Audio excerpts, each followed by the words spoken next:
So hi friends, അങ്ങനെ big boss season 7 57ാമത്തെ എപ്പിസോഡിൽ നമ്മുടെ ഫാമിലി വീക്ക് ആയിരുന്നു. ഷാനവാസിന്റെ പേരൻസ് വന്നു, ഷാനവാസിന്റെ വൈഫ് മോളും വന്നു. ഓക്കെ, അനീഷിന്റെ അമ്മയും അനിയനും വന്നു അല്ലേ. അനിയൻ ഹൈറ്റ് ആട്ടോ ചെറുക്കന്, നമ്മുടെ ഷാനവാസിനൊക്കെ ഹൈറ്റാണ്. ഓക്കെ, ആൻഡ് മൂന്നാമത് വന്നത് നമ്മുടെ ബിന്നിമോളുടെ ഡോക്ടർ ബിന്നിയുടെ ഹസ്ബൻഡ് വന്നു. ഹസ്ബൻഡ് സംസാരിക്കുന്നു, ഹസ്ബൻഡ് കാര്യങ്ങളൊക്കെ തിരക്കുന്നു. അതിൻ്റെ ഇടയ്ക്ക് ഒനിയല്ലേ മറ്റേ ബെഡ് അവൻ ഉപയോഗിച്ച ഉണ്ണിൽ അത്ര ഇഷ്ടപ്പെട്ടിട്ടില്ല. അപ്പൊ ഇവർ ഒരുമിച്ച് കിടക്കുന്നു.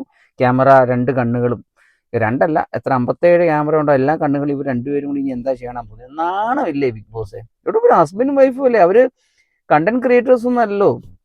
19 ദിവസം കഴിഞ്ഞ് കാണുന്നതല്ലേ, അവരൊന്ന് ഇരുന്നോട്ടേക്ക്, അവരുടെ പ്രൈവസിയിൽ കയറി കൊത്തി. പോട്ട്. അത് കഴിഞ്ഞ സംഭവം എന്താണെന്നറിയണ്ടേ?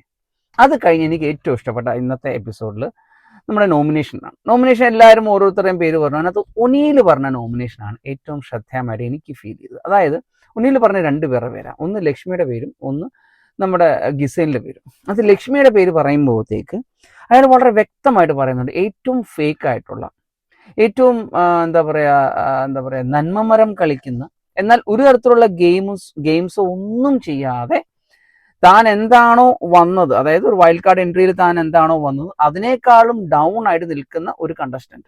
എന്തിനാണ് ലക്ഷ്മി ഇവിടെ നിൽക്കുന്നത് എന്നറിയില്ല. എങ്ങനെയാണ് ലക്ഷ്മി ഇവിടെ നിൽക്കുന്നത് എന്നൊക്കെ അതിശയമാണെന്നാണ് പറഞ്ഞത്. കാരണം ബാക്കി എത്രയോ നല്ല കണ്ടസ്റ്റൻസ് ഇവിടെ ഉണ്ടായിട്ട് അവരെയൊക്കെ ഔട്ടായിട്ട് ലക്ഷ്മി എന്തുകൊണ്ട് ഇപ്പോഴും നിലനിർത്തി എന്ന് അതിശയത്തോടു കൂടി പറയുകയാണ്. ഇത് ജനങ്ങളുടെ വോട്ട് തന്നെയാണ് എന്ന് പറയുന്നുണ്ടെങ്കിലും അത് ഒനീലിന് വിശ്വസിക്കാൻ സാധിക്കുന്നില്ല എന്നുള്ള രീതിയിലാണ് ഒനീൽ അവിടെ പറയുന്നത്. എന്നാൽ അതിനർത്ഥം എന്താണ്? അത് ഒനീൽ വളരെ വ്യക്തമായിട്ട് പബ്ലിക്കിനടുത്ത് കൺവേ ചെയ്യാണ് ദാറ്റ് ലക്ഷ്മി ഈസ് ഫേക്ക്. ഇങ്ങനെ വേണം നോമിനേറ്റ് ചെയ്യാൻ.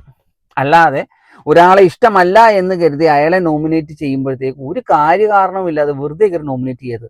അതിന് പബ്ലിക്കിനടുത്ത് ഒരു ഇമേജ് കൊടുക്കണം, ലക്ഷ്മി ഫേക്ക് ആണ് അല്ലെങ്കിൽ താൻ ഉദ്ദേശിക്കുന്ന ആൾ ഫേക്ക് ആണ് എന്നുള്ളൊരു ഒരു ഇമേജ് അവിടെ കൊടുക്കാൻ സാധിക്കണം. ആ രീതിയിലുള്ള പെർഫോമൻസ് ആണ് ഒനീൽ അവിടെ കാഴ്ചവെച്ചത്. രണ്ടാമത് ഗിസേലാണ്. ഗിസേലിന്റെ കാര്യം വളരെ വ്യക്തമായിട്ട് പറയുന്നുണ്ട്.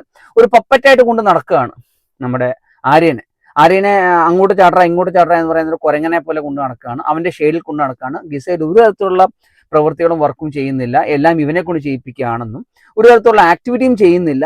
എന്താ പറയുക, വെറുതെ ചുമ്മാ ഒരു ഫേക്ക് ആയിട്ട് തൻ്റെ ഒരു പൊയ്മുഖം കാണിക്കുന്ന രീതിയിലാണെന്നാണ് ഗിസേൽ. പക്ഷെ ഗിസേൽ ഔട്ടാവാനുള്ള ചാൻസസ് കുറവാണ്. പക്ഷെ ലക്ഷ്മിയുടെ ലക്ഷ്മിക്കെതിരെയുള്ള ഈ പ്രസ്താവന ഒരു പക്ഷെ പബ്ലിക് അത് ആ ഒരു രീതിയിൽ എടുക്കുവാണെങ്കിൽ ലക്ഷ്മി ഔട്ടാവാനുള്ള സാധ്യതകൾ ഏറുന്നുണ്ട് എന്നാണ് എനിക്ക് തോന്നുന്നത്. So well done O'Neill.